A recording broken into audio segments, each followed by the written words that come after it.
Hi, my name is Catherine, and I'm your host for Sparrow Podcast. I would like to ask a question. How often do you deal with psychopaths? Did you ever think that maybe someone close to you, in your family or in your friend's cycle, or maybe at work, is a psychopath? How can you identify one? And what do you expect from a psychopath? To answer all these questions and much more, I invited today a specialist, Dr. Kirin Fiona Hilliar. She is a psychologist, but much more than that, she is specialized in forensic psychology. So thank you for accepting my invitation today. Thank you for having me. I would like to start with a question related to what is forensic psychology? Yeah, a great question, because I think a lot of people can get the term confused. They'll think of forensic science, or they'll think of like crime scene investigation, CSI type television shows. Definitely. So people ask me, so do you show up and analyze dead bodies? I'm like, well, it's a bit late at that point. But broadly, forensic psychology is the application of psychological theories and principles to the legal system. So that does involve working with criminals, understanding why they do what they do, how to go about rehabilitating them, but it can also include a much broader range of areas depending on your interests. So I know forensic psychologists who work with victims of crime specifically. I've done work in regards to training police officers on how to interview people appropriately. So how do you interview a child who's been witness to a crime or has maybe been the victim of crime? How do you interview someone who is developmentally delayed or is neurodivergent? Because then they might misinterpret some behaviors as indicating that the person is lying, for example. Other psychologists, forensic psychologists, might work with police and other first responders in regards to providing them with treatment, because first responders have to deal with a lot of very traumatic incidents, giving bad news to family members. So they have to deal with a range of quite complex psychological issues. So we might manage that. Or it can be working with government and legislators if you're thinking of implementing changes, let's say we want to reduce speeding. So we think we should increase the fines that people should get, and that will actually reduce the number of speeding offences. So they might bring a forensic psychologist to look at, well, what's the research evidence for that? Is there good evidence that would suggest, as per psychological theories and what we've seen in other jurisdictions, does increasing fines actually reduce speeding offences? Because short story is that it doesn't. It's a great way of raising revenue, but it doesn't actually reduce speeding for a range of psychological factors. So then it would be, okay, if your goal is to actually reduce speeding, what are the interventions that have shown to be helpful in that? So it's a very broad array, but anything that involves the legal system can involve forensic psychology. Wow, very interesting. And that's very complex. And I would like to know, how did your interest origin for this area? Yeah, great question. And because it's a very niche? No, it's a very striking memory for me because it was so influential. I remember being in grade 11 and thinking about, I have to think about what I want to do at university. And I had met with my careers counsellor at school, and I had talked about a range of different areas, nursing, law, and psychology came to mind. And I thought, well, I'm very interested in people, like why they do what they do.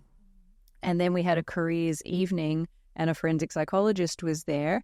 And I also spoke with a lawyer and went, oh no, by the sounds of that, that's not what I want to do. And I got information about nursing and I went, I have to learn biology and chemistry and physics. No.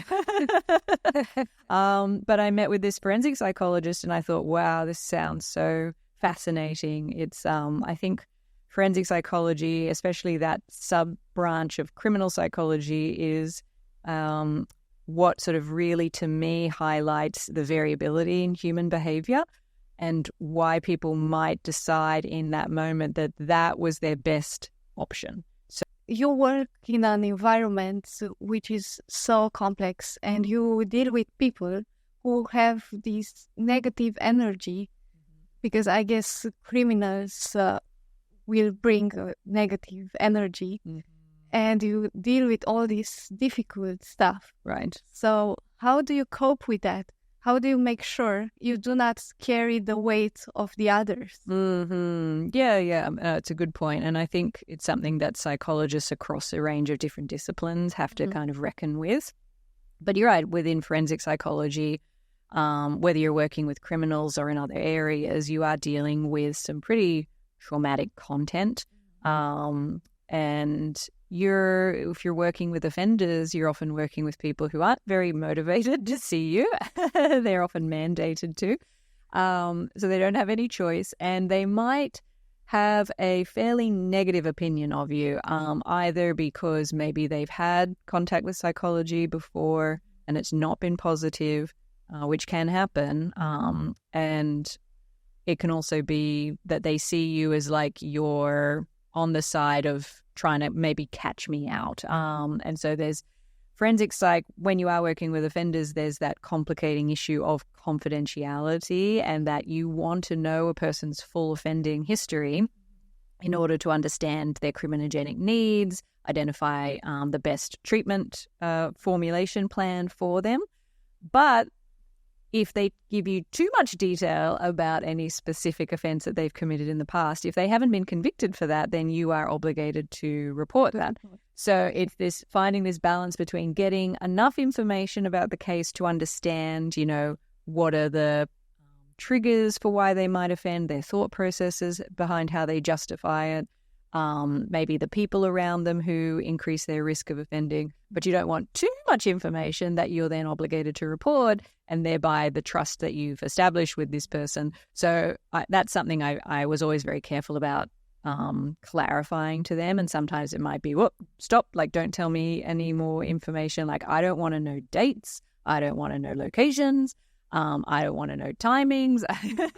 So make it a bit impersonal. Well, no, more just make it vague. In terms of forensic psychology, I think another factor that worked to my benefit is it just seems to suit my personality.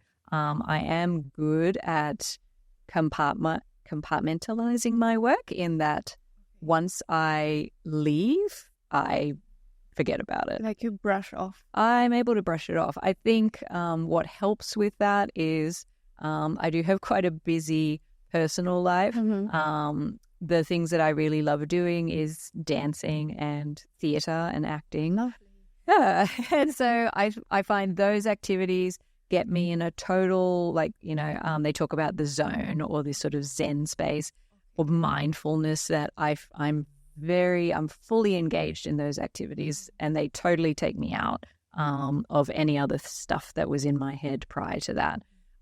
So yeah, there'll be people who are maybe morbidly curious about forensic psychology, but they might think, well, given my personality, if I'm a highly empathic person, for example, I might struggle with leaving this stuff at work, and it might have a big impact on me.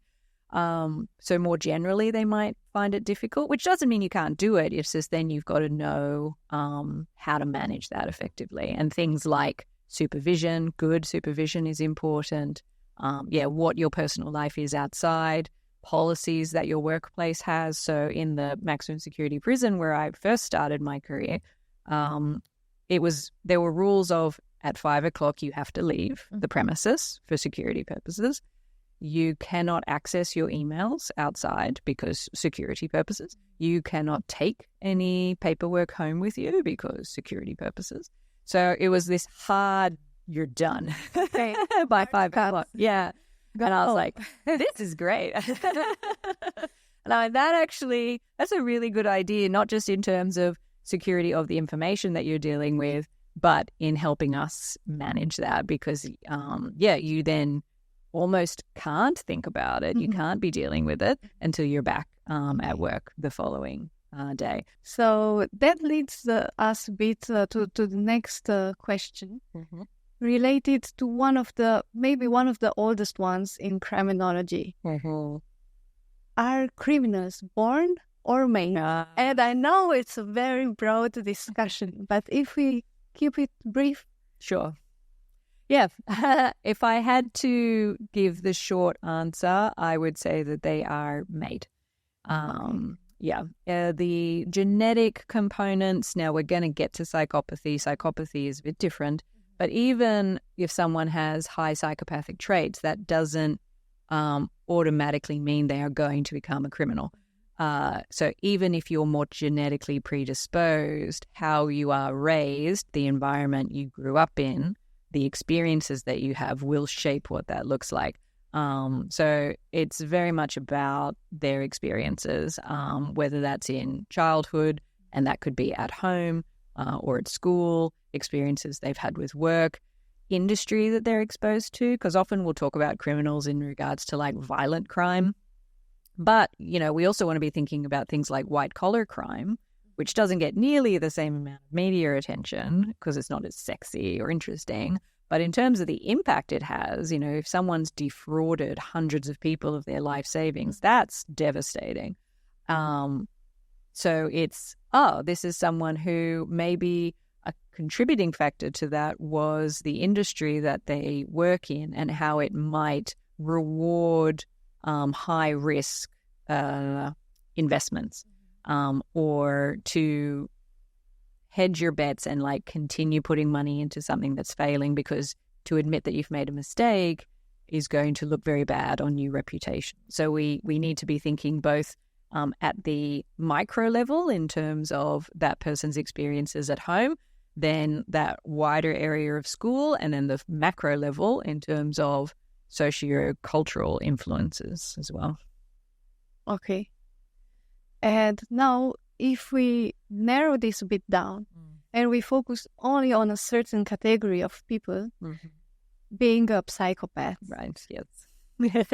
The fun ones. Yes. The fun part. I would like to ask, what is actually... what is a psychopath? Yeah, good question. Who is a psychopath? What distinguishes them from the others? Sure, yes. Because certainly I think some of these psychological terms can get misused. And I was at a school recently talking about it, and one student used the term psychotic. And psychotic is different to a psychopathic. So it's helping people understand these differences. Psychotic is a break from reality. So someone who has schizophrenia or another type of psychotic disorder, hallucinations, delusions, thought disorders, and those types of things. So a psychopath is a personality disorder. Now, what further complicates psychopathy is that it is not a personality disorder that's in the DSM, the Diagnostic and Statistical Manual for Mental Illness, which is by the American Psychiatric Association. And it's not in the ICD, the International Classification of Diseases, which is from the World Health Organization. So it gets a lot of attention within like legal spaces and forensic psychology. And yet it's not sort of in those standardized manuals that come with categorizing it.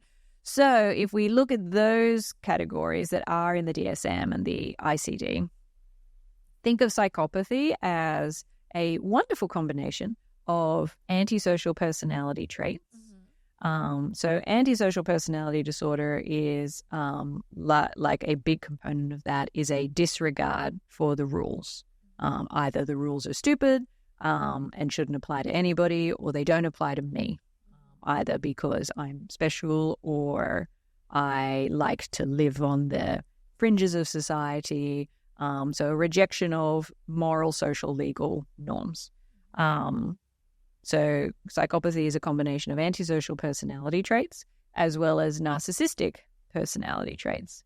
So narcissism is characterized by a very grandiose sense of self. They can do no wrong. If anything does go wrong, it's obviously somebody else's fault. They are great.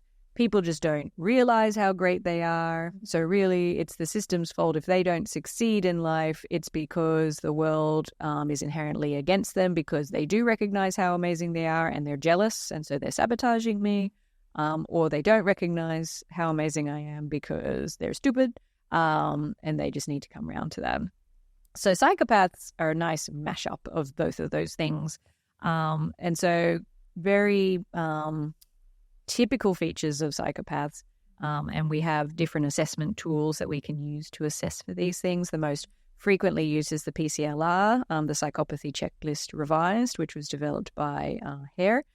And so that will talk about things like a superficial charm. They are very charming. They know how to set a good first impression. So when you first meet these people, you might be fascinated. Yeah, you'll like them. Or you won't be like, oh, this person's mean or bad, or they'll be like, oh, this person's, because and part of that is that grandiosity. So they are confident. They lack anxiety. This isn't someone who's going to be socially anxious in a social situation. So there's that component. But they're very exploitative in their relationships. So the charm is superficial. It's not a genuine emotional connection with the vast majority of people that they interact with. It is about a means to an end. So how useful you are to me, whether that's occupationally. If I get to know you, you'll be able to introduce me to potential clients. I'll be able to climb the corporate ladder. It could be romantically. If I am in a relationship with this person, it will elevate my status, or they'll give me access to money that I want, or it might be financially. How do I get this person to give me money to fund a business idea that I've got, or to just give me money because I don't want to do any work because I'm so great and special that I don't need to do work. People should just give me money. So that exploitative nature means that they're very parasitic in their lifestyle. They will suck what they can from you, and then when you are no longer useful, they will disregard you. And that could be because you've given them all of the money that you have access to, or you start to enforce boundaries. You might be like, I don't like how this is going, so you might start saying no to this person. And they'll go, oh, okay, this I can't manipulate this person as easily as I could before. So yeah, it's a very manipulative interpersonal relationships that they have. There's a lack of responsibility. So if something does go wrong, then they won't take any responsibility for that. And there's a lack of guilt or remorse. So if someone says, I've given you money and you said you would pay me back, and it's been over a year and you haven't, they're like, this is how the market's rolling, man. So there's no acknowledgement of, yes, and I've put you in a very difficult financial situation by not following up on my promise, because they're very egocentric. Your financial problems don't affect me, therefore it doesn't bother me. There's pathological lying. So they will lie for the sake of lying, either because it is a means to an end. So if they're trying to get funding from someone, then they will exaggerate or just blatantly lie about their industry experience or their qualifications, or the contacts that they have, or how much financing they've been able to obtain for a particular project. So they're really good scam artists. And there's a irresponsibility. So they're very reckless. They might engage in very high risk business transactions, because if they're getting the money from everybody else, then I don't need to be careful, because I'm going to walk away from this and be fine, either because nothing is actually tied to me. So it might mean they've had other people take on leadership roles in these fake companies. So thereby, if the police were to come, hey, none of my signatures are on any of this. Or it might be, well, I'll just be able to declare bankruptcy where I can close the business and then I can walk away, because the legal system says that, if I declared bankruptcy, you can't sue me because I have no funds. So you can sue me, but you're not going to get any money from me. So that can also, they know how to game the system. So it's not that often like the media depiction might be that these people are very intelligent. Typically, they're not. There's no evidence to suggest that psychopaths are any more intelligent than the general population. But they're often very aware about what they need to know in order to keep themselves safe and to minimize that legal risk. So they might be very knowledgeable in specific areas, but which enhances their ability to manipulate you to sound, all of this business jargon you're throwing at me sounds very legitimate. But then if you were to ask them to actually break it down, they're not going to be able to do that. So it's often we have to be very careful about, and the nature of a lot of scams is people will sweep you up in the potential returns. So it sounds too good to be true. And everyone, if something sounds too good to be true, most of the time it is. And they'll put a lot of time pressure on you that, you've got to finalize this deal within the next 24 hours before they all go. Then you need to be able to take a step back and go, okay, like I'd rather miss out on this opportunity because something else will come up later than invest too quickly into something that I don't fully understand and then only later come to realize that it was built on a house of cards. So those are like the typical things that we will see with psychopaths. And so then that can mean the PCLR also talks about things like criminal versatility. Mm-hmm. And there have been some criticisms about the PCLR for putting too much emphasis on criminal behavior specifically.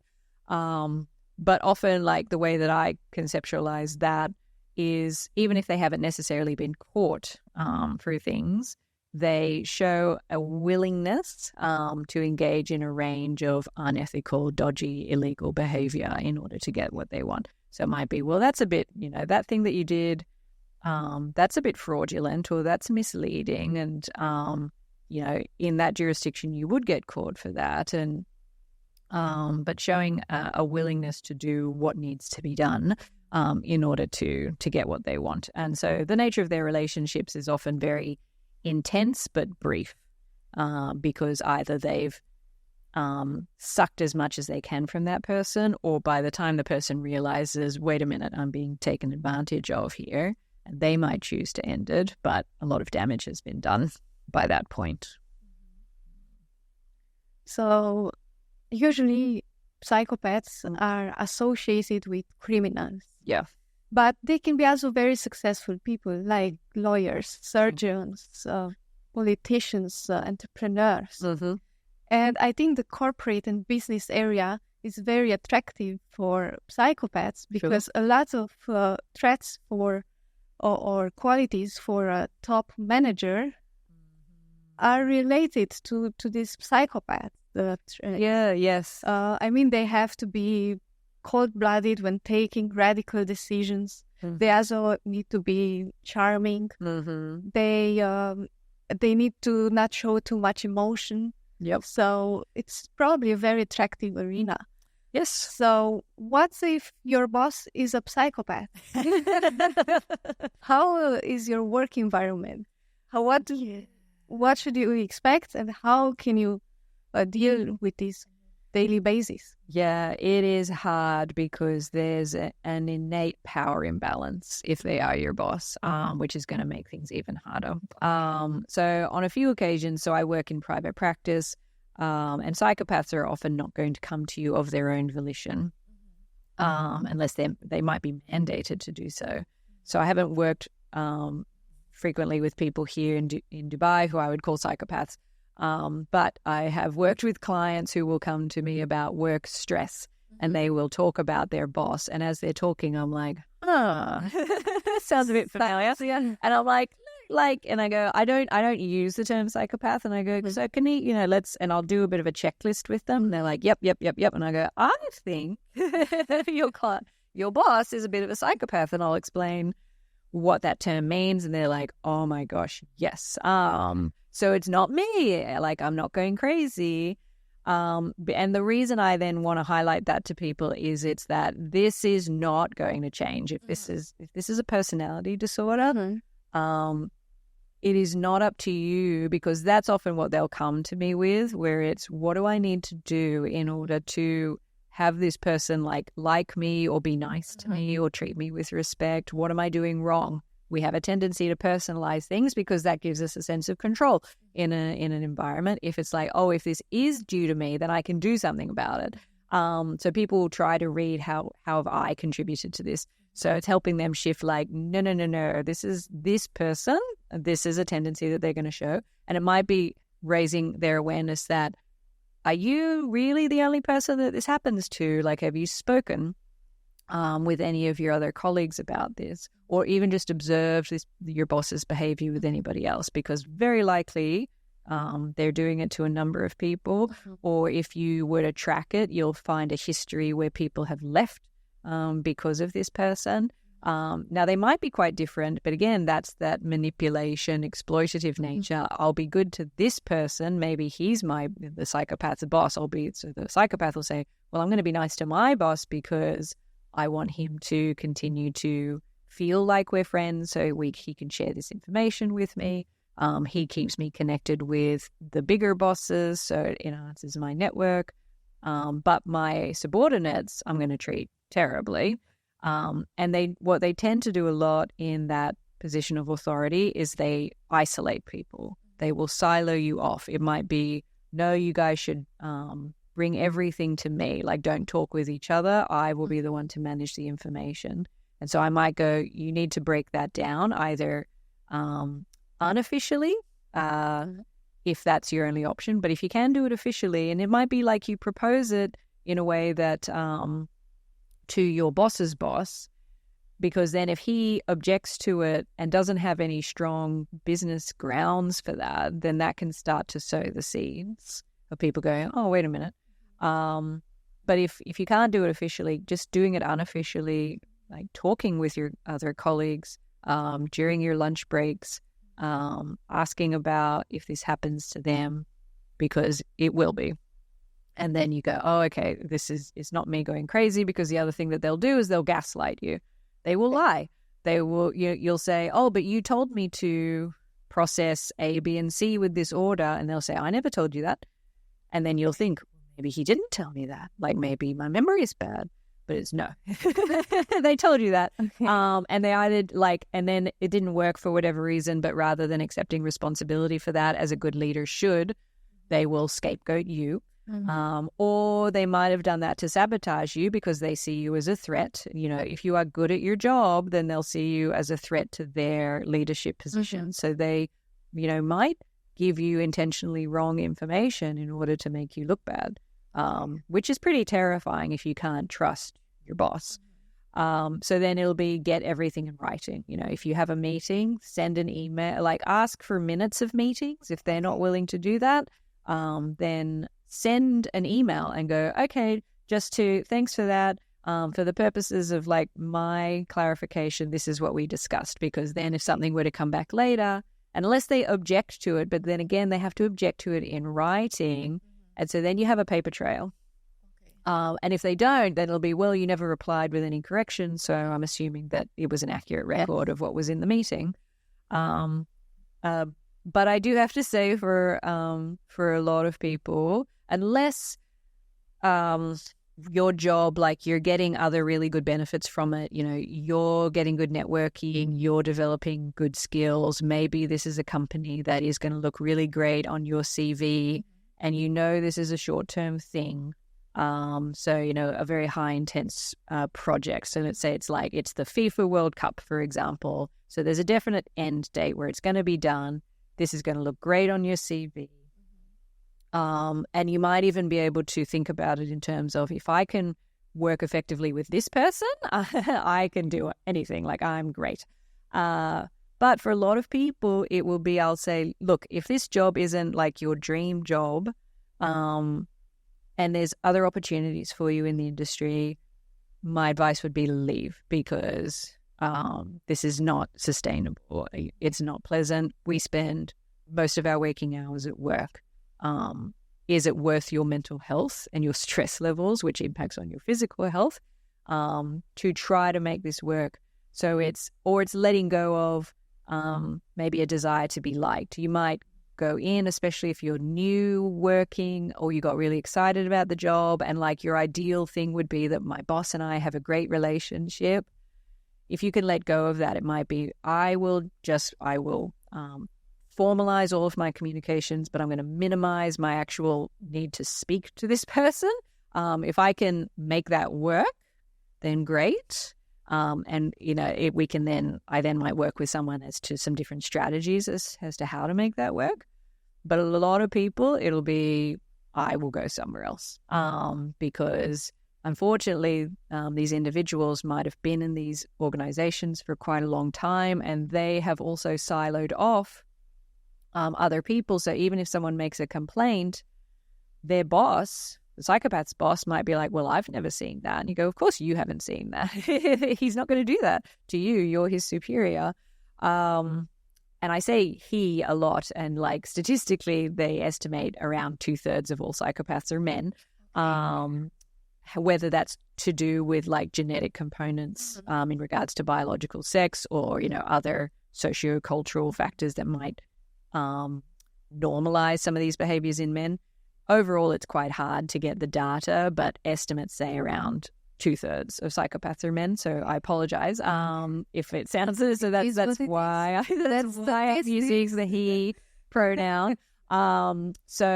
Because most people will leave their jobs because of their relationship with their manager, irrespective of whether that person's a psychopath or not. So a good working relationship is what keeps people in their job. So it's recognizing that this isn't to do with you, it's to do with them. And so then can you manage these personality traits in terms of minimizing the emotional impact it has on you and knowing what procedures you should engage in to keep yourself safe? Or do you start looking to go elsewhere? Because trying to report it, and I've had some clients who will seek to do that, it rarely goes well, unfortunately.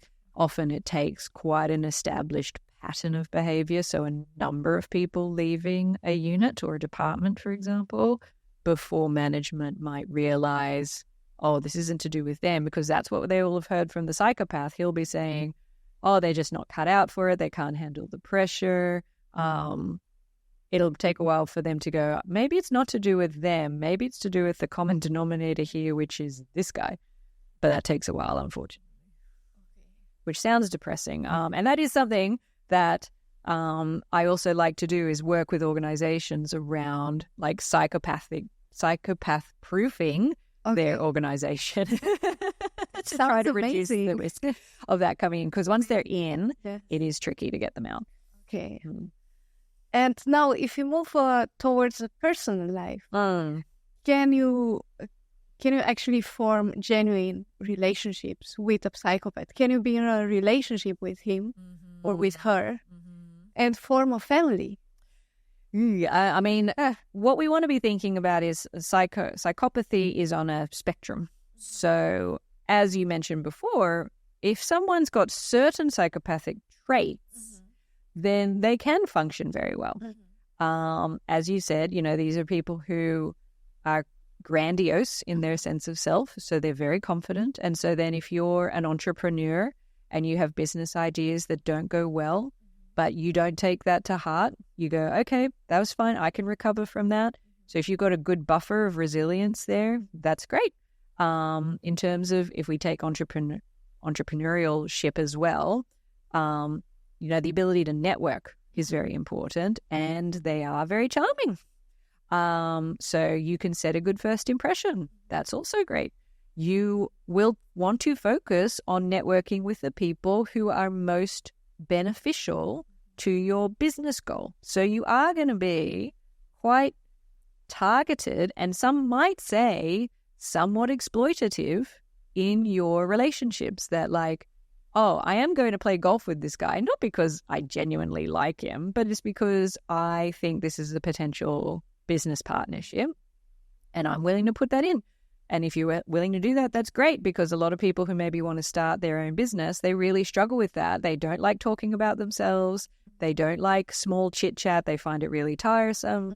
But that's something that is actually going to help you as a business. You need to see it as a business skill, rather than like wasting your time, in inverted commas, especially in like this region, for example, personal relationships are very important in building business relationships. So if you don't have much of a sense of guilt that something not necessarily going wrong, but let's say your organization is going through some financial difficulties and you need to make 3,000 people redundant.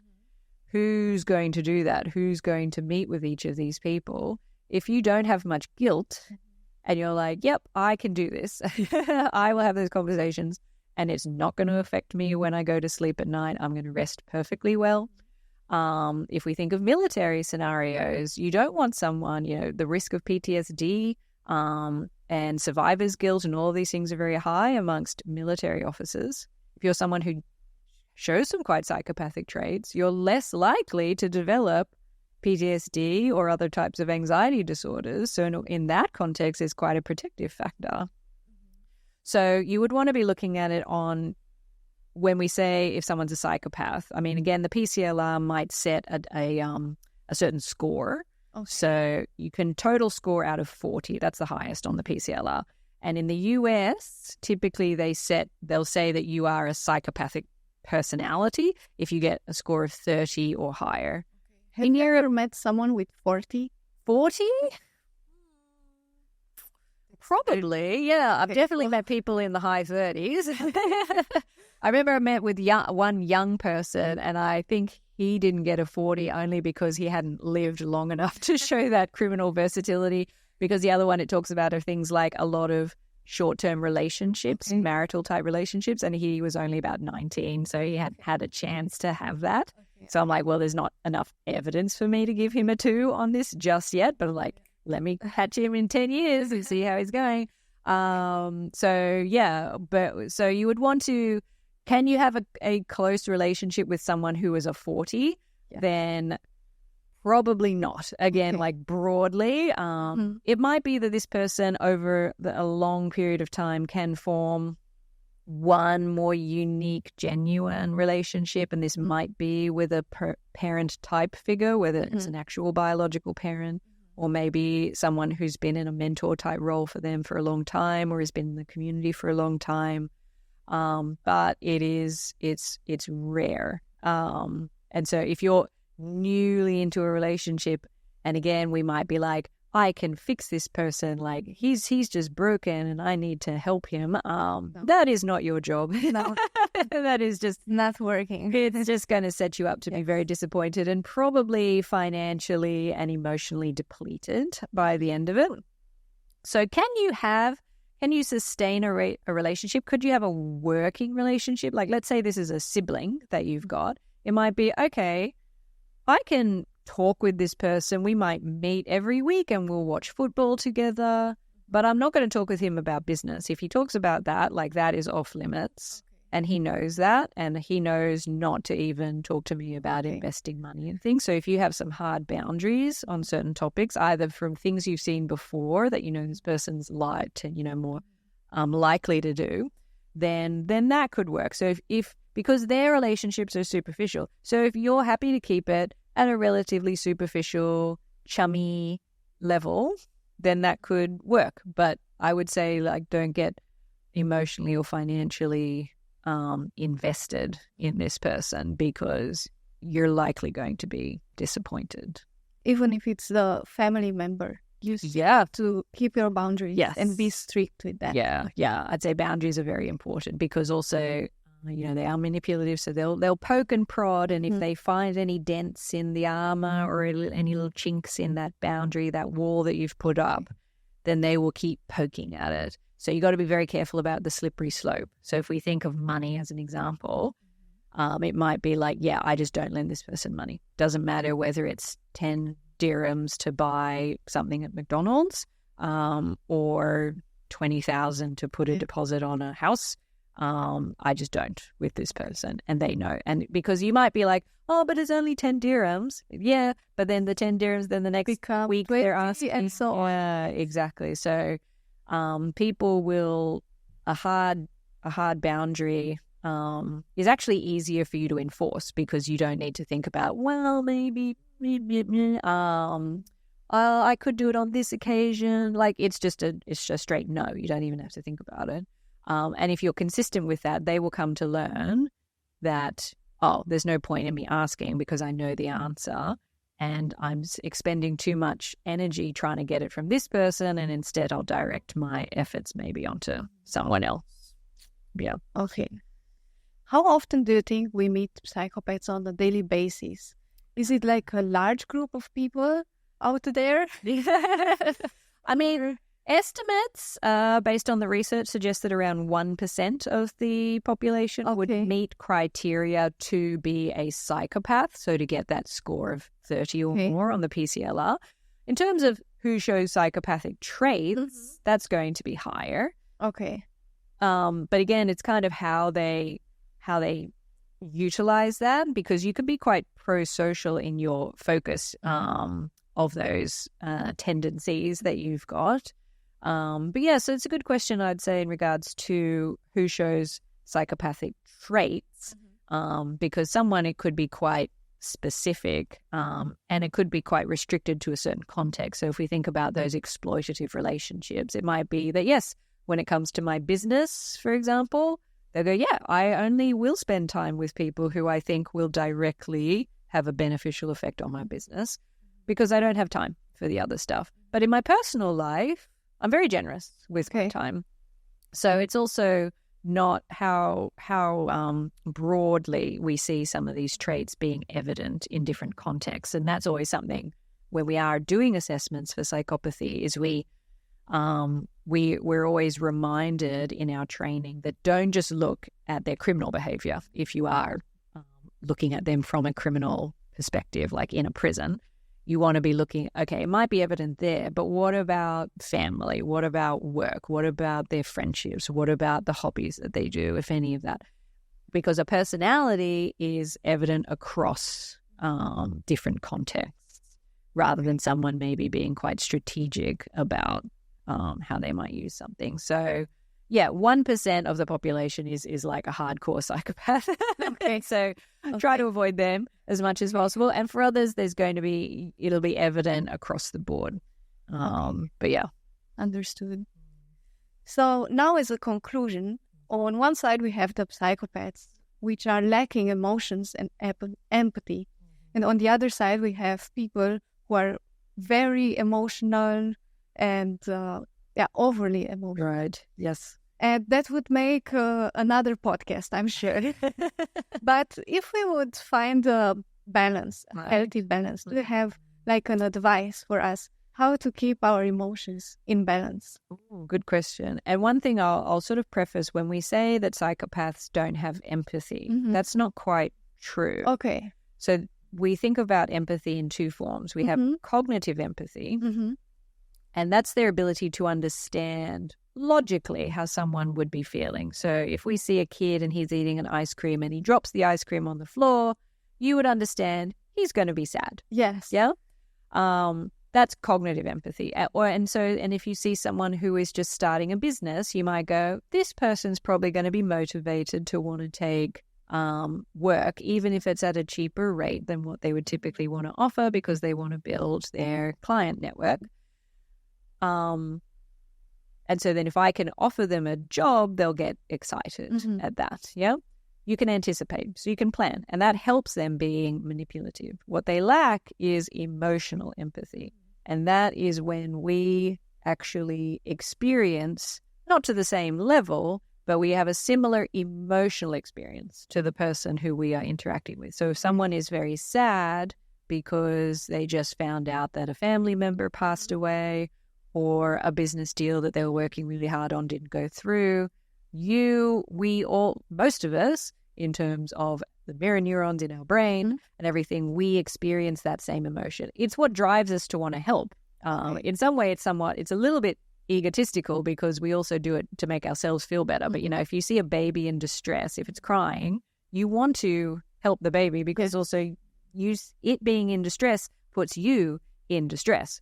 So you want to make them feel better, but by that has the nice flow-on effect of making you feel better. They don't have that. Okay. So they have cognitive empathy, which they utilize in order to manipulate you. but they don't have the emotional empathy, which means they don't feel what you feel if you do let them down or lie to them. Thanks for pointing that out, making this difference. Right. But yeah, when we come back to this, like, how do we find the balance between short advice as a conclusion? Wrap that up in a couple of seconds. I would say it is about like determining what your values are. I think that's a good reference point for people, because then it can keep in check as to this behavior that maybe I'm doing. Why am I doing it? Am I getting too caught up in like my ambition, or am I envious of the person, and so then I'm trying to do, or is it like I'm excited about this opportunity? So sort of checking in on that. And I'd say the other thing would be our brain, the way it has evolved over time is that your emotional brain gets triggered faster than your logical brain. So our emotional brain is in the limbic system, and it's in the middle of our brain, and it takes a little while before things pass on to our prefrontal cortex, which is the part of the brain that developed or evolved last.